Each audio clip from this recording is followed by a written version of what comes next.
मुंबई बड़े खतरे में।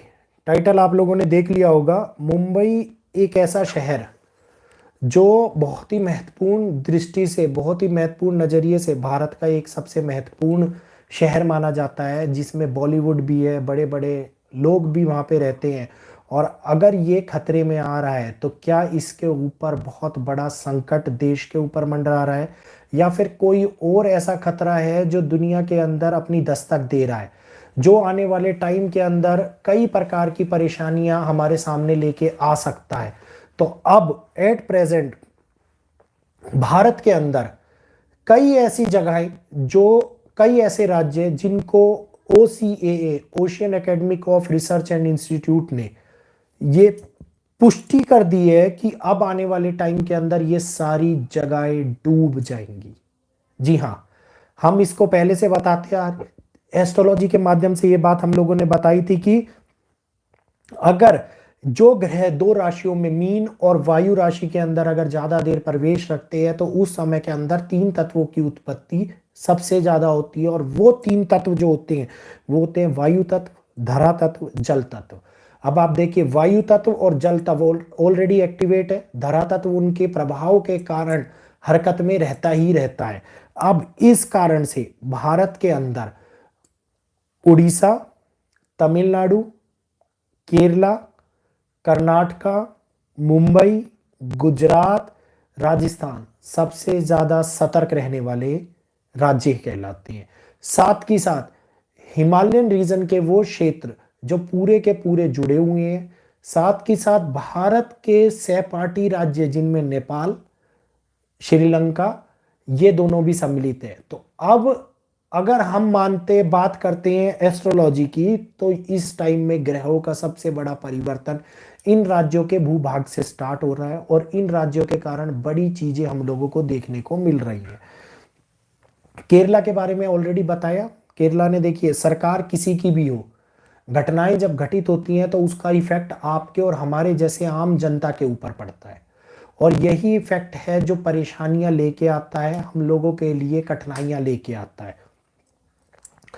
अब मुंबई की जो बात करते हैं, जो टाइटल है, उस टाइटल के बारे में बात करेंगे। इस टाइटल के अंदर सबसे ज्यादा गले पे थोड़ा जोर पड़ रहा है, गला अभी संपूर्ण रूप से ठीक नहीं हुआ है।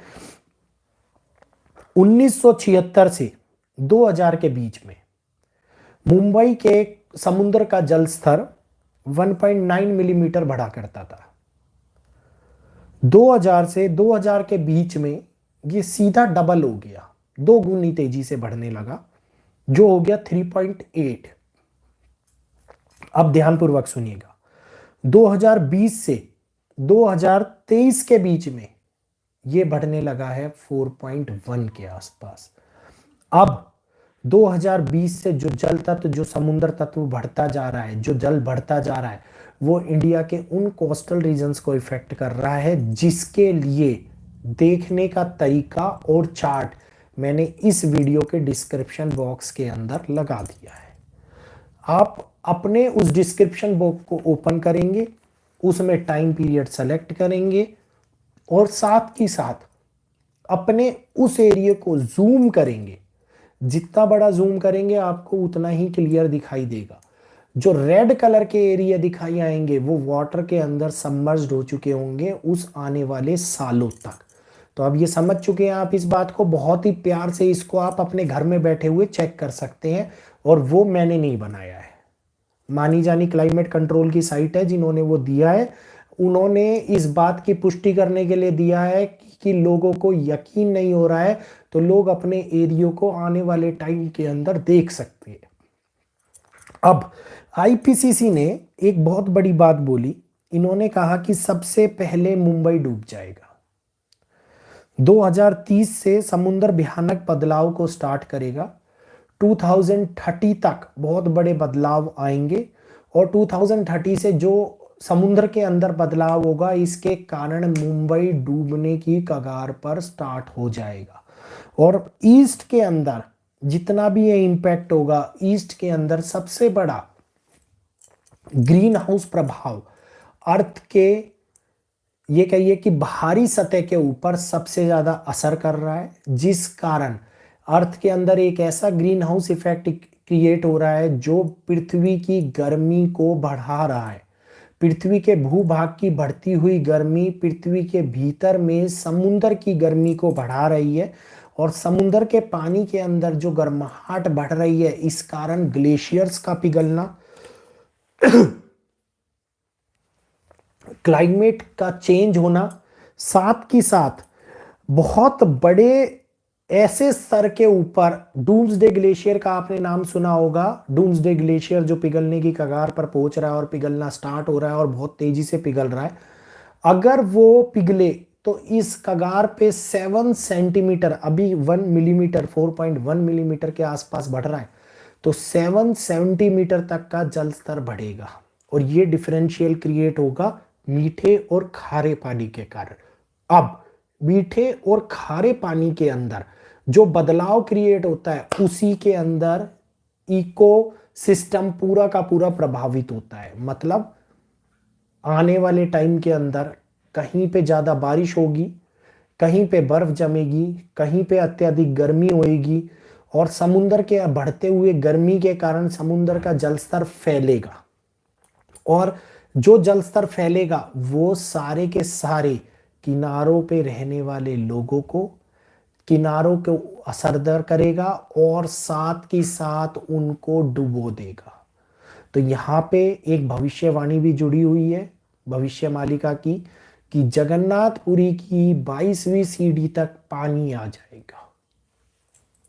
24 अंक के बाद में ये गणना स्टार्ट होगी, 29 अंक में महातबाही होगी, और जो 29 अंक के बारे में सारी डिटेल महाविनाश की दे रखी है उसके बारे में मैंने पूरी की पूरी वीडियो बना ली है। मैं आपको लाइव सेशन के माध्यम से जानना है पूरा डिटेल में, या फिर 8 मिनट की वीडियो के माध्यम से जानना है, आप मुझे मेरे को कमेंट करके अभी बता दीजिएगा। मैं आपको दोनों ही बातें डिटेल के अंदर बताने वाला हूं, क्योंकि 2029 एक ऐसे महाविनाश को लेके आ रहा है जो एस्ट्रोलॉजी की नजर से क्या इंपैक्ट कर सकता है हम सब के ऊपर। और क्षमा कीजिएगा, थक गया हूं बहुत ज्यादा, बहुत सारे अपॉइंटमेंट थे आज। तो क्या इफेक्ट कर सकता है हम लोगों की जिंदगी के ऊपर आने वाले, जो ये बार बार बोल रहे हैं कि कलयुग की गणना, कलयुग की गणना, कलयुग की गणना, क्या ये कलयुग की गणना है या युग परिवर्तन का वो फेरा है जिसके बाद में 2030 के अंदर बहुत सारे लोगों के ऊपर इफेक्ट आने वाला है। तो एक हिडन ऐसे सरकमस्टांसेस हैं जो हम लोगों के सामने 2029 के अंदर निकल के आएंगे, और 2029 के अंदर जब ये निकल के आएंगे तो संपूर्ण रूप से महाविनाश को बढ़ाएंगे, और 2030 से मुंबई का डूबना स्टार्ट होगा। ये साइंटिस्टों की रिसर्च है, इन्होंने ये भी बोला है, ये भी क्लियर कर देता हूं अभी की अभी, कि ये जल्दी भी हो सकता है और ये लेट भी हो सकता है। We are just studying and research on the particular areas, particular factors and particular segments of environmental sector. उन्होंने ये बोला है कि वो रिसर्च कर रहे हैं। कुछ लोगों ने मेरे को बोला कि इंग्लिश में मत बोला कीजिए। दोस्त, अगर पढ़ाई की है तो बोलना जरूरी है, हिंदी हमारी मातृभाषा है, उसको प्रेफर करते हैं, तो इसमें बुरा मत माना कीजिए। ये बीच में मैं एक लाइन बोल देता हूं। अब जो फैक्टर्स हैं वो साइंस, क्योंकि 2000 से 2020 के बीच में जो जल स्तर बढ़ रहा था वो था 1.9, और सीधा डबल हुआ। ग्राउंड वाटर चेंज जिन जगहों के ऊपर हुआ है भारत के अंदर, आप लोगों को उनमें से एक दो राज्यों के तो नाम पता भी होंगे। बेंगलुरु की बात कर रहा हूं मैं, दिल्ली की बात कर रहा हूं मैं, गुरुग्राम की बात कर रहा हूं, जो गुड़गांव जिसको आप बोल सकते हैं, साथ की साथ राजस्थान की बात कर रहा हूं मैं, पिंक सिटी जयपुर की बात कर रहा हूं मैं।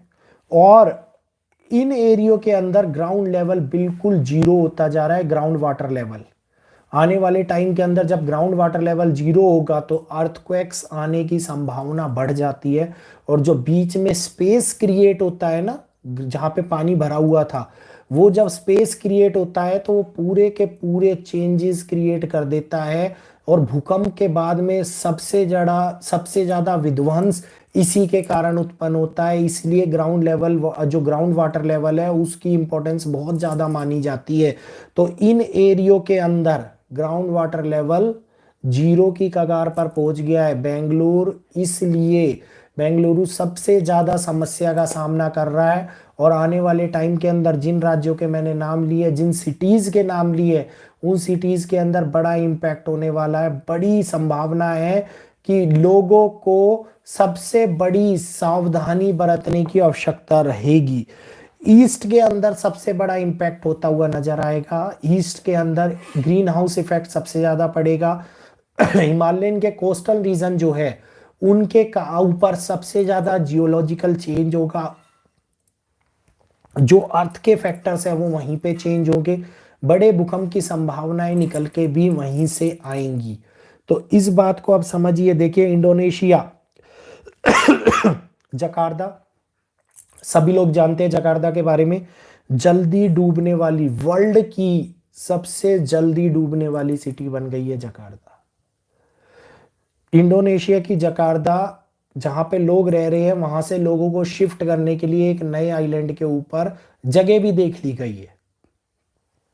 इसके साथ साथ मेरे चैनल पे 2-3 कमेंट आते हैं फिजी आइलैंड के। फिजी आइलैंड का नाम 2nd नंबर पर है। 3rd नंबर पे नाम है चाइना का। फिर उसके बाद में नाम है इंडिया का। फिर नाम है वियतनाम का। नामों की लिस्ट बहुत लंबी है, 51 ये कहिए कि जगहों के नाम इन्होंने दिए हैं, जिसके अंदर सिटीज भी हैं, जिसके अंदर कंट्रीज भी है, जिसके अंदर स्टेट्स भी हैं। तो इस टाइम के ऊपर सबसे ज्यादा इंपैक्ट होता हुआ इन्हीं जगह के ऊपर दिखाई देने वाला है। इंडिया के जो महत्वपूर्ण स्थान थे उनके नाम मैंने आप लोगों को बता दिए। अब भारत के अगर इस कालखंड की मैं बात करता हूं 2029 की, तो 2029 की जो ये कालखंड है, इस कालखंड के अंदर साउथ से जो इम्पैक्ट शुरू होगा वो पूरे भारत के अंदर असर दिखाएगा, पूरे भारत के अंदर झंडे गाड़ने वाला है। मतलब ये कहिए कि इम्पैक्ट ऐसा होगा, लहर ऐसी उठेगी जो सुनामी तूफानों के साथ साथ पूरे भारत के ऊपर असर करेगी। क्लाइमेट का असर आप लोगों ने देखा। अब मार्च का एंडिंग आने वाली है, 2nd फेज ऑफ मार्च चल रहा है और जो क्लाइमेट के बारे में मैंने बताया था, एग्जैक्टली क्लाइमेट के बारे में वही सिचुएशंस हो रही हैं। इतनी ज्यादा बारिश, अभी भी स्नोफॉल हुआ है कई जगहों के ऊपर, साथ की साथ में बारिश के साथ में तूफान की चेतावनी कई देशों के अंदर। ये फैक्टर्स है कि क्लाइमेट अब ये दिखा रहा है कि आप जो सोचते थे कि 6 ऋतु, वो 6 ऋतु नहीं रही है। सर्दी जा नहीं रही है, गर्मी आ नहीं रही है और लोग इससे सबसे ज्यादा प्रभावित हो रहे हैं, बीमारियां इससे सबसे ज्यादा आ रही हैं। तो अब आप इस बात को समझे कि किस प्रकार से साइंटिस्ट भी अब उन भविष्यवाणियों की रिसर्च को करने के बाद में असर दिखाने लग गए हैं कि हाँ, ये सारा घटनाक्रम अब घटित हो रहा है। और जो लोग इस बात को नहीं मान रहे हैं वो बेशक ना माने, क्योंकि जब तक पत्थर अपने पैर के ऊपर नहीं गिर जाता और पैर फूट के खून नहीं निकल आता, ऐसे लोगों को समझाया नहीं जा सकता। हाँ, मैं आप लोगों को एक बात अभी भी बता देता हूं कि एक बहुत बड़ा डाउट है मेरे पास में। वो डाउट अभी क्लियर नहीं हो रहा है, वो आने वाले टाइम के अंदर क्लियर होगा कि 64 करोड़ लोगों के बचने की आशंका, जिसमें से 33 करोड़ लोग भारत के अंदर बचेंगे, 31 करोड़ लोग बाहर बचेंगे। इसके बारे में क्लैरिफिकेशन अभी भी नहीं मिल पा रही है। लोगों ने बोला है तो वेट कर रहे हैं। 2024 में 2 ग्रहण, अब समय नजदीक आ गया है। मैंने आप लोगों को ये वीडियो पहले भी बना के बताई थी कि मार्च के टाइम के अंदर मैं आप लोगों को बताऊंगा कि 2 ग्रहणों के टाइम में और होने वाले भयंकर बदलाव क्या देश और दुनिया के ऊपर असर डालने वाले हैं। भविष्यवाणी क्या कहती है, शनि किस प्रकार से मीन में प्रवेश कर रहे हैं, चलित फल के अनुसार भी और नक्षत्रों की गणना के अनुसार भी, क्योंकि नक्षत्र जो शनि के प्रवेश को दिखा रहे हैं उस स्थिति का आकलन करके भविष्य मालिका से जोड़ के हमने कई ऐसी डेट्स निकाली हुई हैं जो अब आने वाले टाइम के अंदर सत्य साबित होती हुई नजर आने वाली हैं। और अगर इन डेट्स की अगर हम बात करते हैं और इन डेट्स के ऊपर ऐसा कुछ नहीं हुआ, तो आप ये समझ लीजिएगा कि भविष्य मालिका की या तो डिकोडिंग गलत हो रही है या लोगों ने इसका प्रचार गलत कर रखा है। तो मैं अब एट प्रेजेंट इन सिचुएशंस के अंदर हूं कि आने वाले टाइम में जो खप्पर योग की स्थिति उत्पन्न हो रही है, अंगारक योग की स्थिति उत्पन्न हुई है भारत के अंदर लगातार, और अब ग्रहण दोष का जो समय निकल के सामने आ रहा है, ये सारी की सारी बातें पता लगती जा रही हैं। और लोग, कई साइंटिस्ट इसको 2050 2070 तक के लिए भी ले रहे हैं कि वहां से सबमर्ज्ड होना स्टार्ट होगा, वहां पे डूबना स्टार्ट होगा। कई कोस्टल रीजन्स पे इफेक्ट ये बोला जा रहा है कई देशों पे कि ये अभी से होना स्टार्ट हो जाएगा। तो अब हम लोगों के ऊपर डिपेंड करता है कि किस प्रकार से चेंज होना है, क्योंकि 2024 में सबसे बड़े एल नीनो के आने की बात की गई थी, और वो एल नीनो 2024 में इफेक्ट दिखा भी रहा है, जिसका सबसे बड़ा उदाहरण बेंगलुरु है हमारे सामने। और क्रिटिकल डेट्स भी मैंने आप लोगों को बता रखी हैं। तो एट प्रेजेंट हम लोग उस बदलाव की घड़ी से जूझ रहे हैं, जिस बदलाव के कारण लोगों को आने वाले समय के बारे में यकीन भी नहीं हो रहा और लोग उस बात को समझ भी नहीं पा रहे हैं। तो अब आप इस सिचुएशंस को देखिए कि समझना और यकीन करना हम लोगों के ऊपर निर्भर करता है।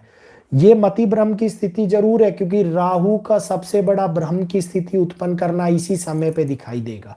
तो इसकी कारण दुनिया के अंदर कई प्रकार के संकट, कई प्रकार की विपदाएं हम लोगों के सामने निकल के आने वाली हैं, और इन विपदाओं के कारण कठिन समय की शुरुआत आंतरिक परिवार के रूप से होती है। मतलब ये कहिए कि जो प्रेजेंट हमारे घर हैं, जो हमारे परिवार है, जो हमारा समाज है, जो हमारे समाज के साथ साथ हमारे राज्य है, राज्य के साथ संगठन है, देश है, इनके अंदर धीरे धीरे नीचे लेवल से स्टार्ट होती है और ये शुरुआत एंड तक जाती है। तो अगर आज की वीडियो आप लोगों को ये समझ में आई हो, तो ये बात समझ लीजिएगा कि अब आने वाले टाइम के अंदर बहुत बड़ा परिवर्तन दिखाई दे रहा है। मैंने ऋग्वेद के कुछ, ये कहिए कि कुछ ऋचा लिखे हैं, जिससे ये स्पष्ट हो रहा है कि सूर्य का सबसे बड़ा बदलाव 2024 और 25 के अंदर होगा। किस डायरेक्शन में होगा, कब होगा, कैसे होगा, और सूर्य के कारण किन जगहों के ऊपर सबसे बड़ा खतरा आने वाला है। साथ ही साथ प्रतिबिंब के नाम पे सूर्य संहिता का भी विचार मैंने लिया है, ऋग्वेद का भी विचार मैंने लिया है, और ऋग्वेद के का साथ साथ नारद संहिता का भी मैंने विचार लिया है। ये तीनों के तीनों अपने आप में माने जाने ग्रंथ है, माने जाने पुराण है। ऋग्वेद हमारा वेद है और पुराण हमारे हैं सबसे बड़ा नारद पुराण, इसके साथ साथ संहिता जो है वो सूर्य संहिता है। तो ये तीनों ही चीजें मैंने नोट डाउन करके रख ली हैं। अगर आप लोगों को लगता है कि सूर्य के सबसे बड़े बदलाव का कारण जो ये बन रहे हैं, सोलर फ्लेयर्स बार बार आ रही हैं और इससे कोई संकट उत्पन्न हो सकता है और हमारे वेद शास्त्र क्या कहते हैं, तो प्लीज मुझे कमेंट कीजिएगा। अगर आपको रुचि है इस बारे में, तो मैं इस बारे में आपको जरूर जानकारी दूंगा आने वाले समय के अंदर।